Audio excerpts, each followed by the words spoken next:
Hablamos de otros activos, hablamos de ETFs, de fondos cotizados, del comportamiento que han tenido en 2025 y las tendencias que nos está deparando estos ya casi 2 meses de 2026.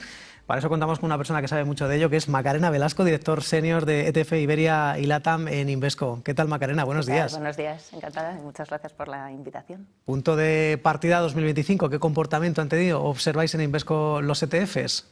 Bueno, más que en Invesco, yo creo que observamos a nivel global que los ETFs, la verdad es que al final son los instrumentos que más están creciendo en las carteras, ¿no? Son instrumentos que al final, por su sencillez, transparencia, bajo coste, agilidad, pues lo que están viendo es un crecimiento masivo, ya sea a nivel de Estados Unidos, EMEA, etcétera. 2025, pues al final va mucho con el mercado. Todos esos flujos, esa captación hacia renta variable estadounidense, pues en su mayor parte ha sido captada por los ETFs y no solo esto, ¿no? Toda la parte de renta fija, todo el incremento en oro, pues al final implementar materias primas a través de ETFs o los llamados ETCs es mucho más sencillo que en directo y también han visto por ahí un gran crecimiento. Entonces 2025 ha vuelto a ser un año de récord en términos de flujos.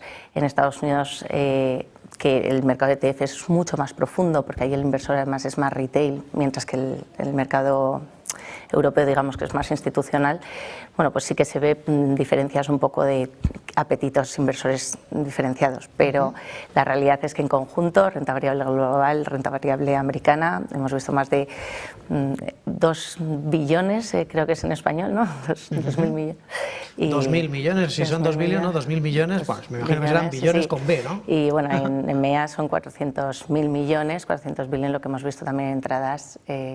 Entonces, bueno, que al final es un mercado que crece muy rápido. Creo que hablaban de cifras ya superando los 20 trillones en español, ¿no? Los 20 billones en total de ETFs ya estos primeros meses del año. Y eso, para que os hagáis una idea, estamos ya hablando de economías, es decir, podría equivaler a un PIB superior al de China, ¿no? Es decir, ya todo el conjunto de ETFs podría ser la segunda economía mundial por detrás de Estados Unidos. Bueno, pues, entonces, bueno, que ese crecimiento lo estamos viendo y sigue muy latente. Datos que demuestran el comportamiento en 2025. Has hablado de algunas tendencias, ese auge del oro, de la plata, de las materias primas. En este inicio de año, Macarena, ¿qué temáticas ganadoras o qué tendencias estáis observando? La realidad es que estamos viendo un cambio. Es decir, desde que ha empezado el año, has hablado de materias primas, oro, plata empezaron súper fuerte, luego han tenido mucha volatilidad a finales del mes de enero. Aquí hemos visto inversores que han aprovechado a realizar ganancias y hemos visto incluso salidas de flujos de algunos ETCs europeos, pero la realidad es que las materias primas siguen muy latentes en las carteras, que son más los inversores que lo añaden como parte estructural, así que por ese sentido muchísimo interés hacia materias primas como parte más core de la cartera.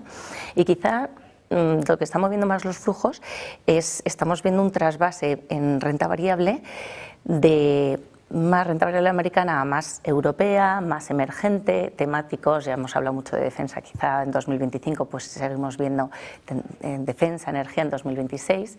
Y te diría que como renta variable americana sigue siendo una parte súper importante de la cartera, aquí lo que estamos viendo es, me mantengo en renta variable americana, pero voy a hacerlo a través de estrategias equiponderadas, de tal manera que reduzco un poquito esa concentración que hay al sector tecnológico. Hemos visto pues, todas las noticias ahora de las empresas de software, etcétera, que están penalizando, y estamos viendo más estrategias de equiponderadas, es decir, que asignan el mismo peso a cada acción y no van por capitalización bursátil. Esa es una manera como de diversificar que estamos viendo en este momento.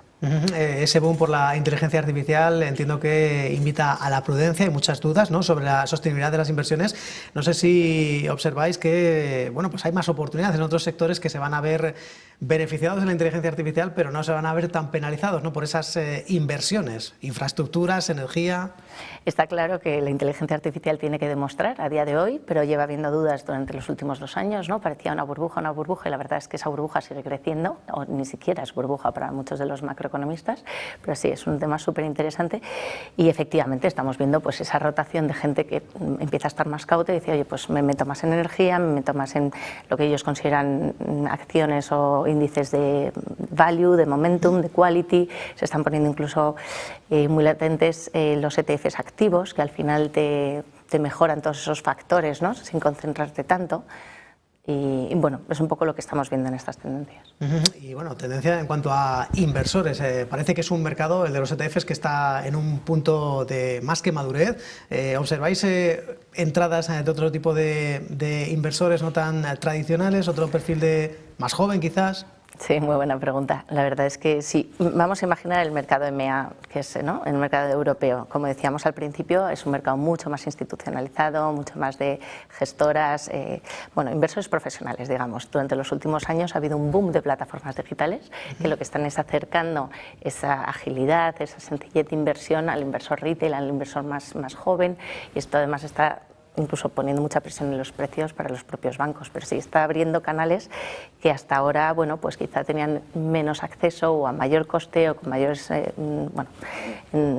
digamos, tenían más limitaciones para, de manera muy sencilla, organizar sus inversiones de manera, ¿no?, fácil y barata. Y ahora, pues tanto los ETFs ya estamos viendo canal digital, el que más en proporción de crecimiento.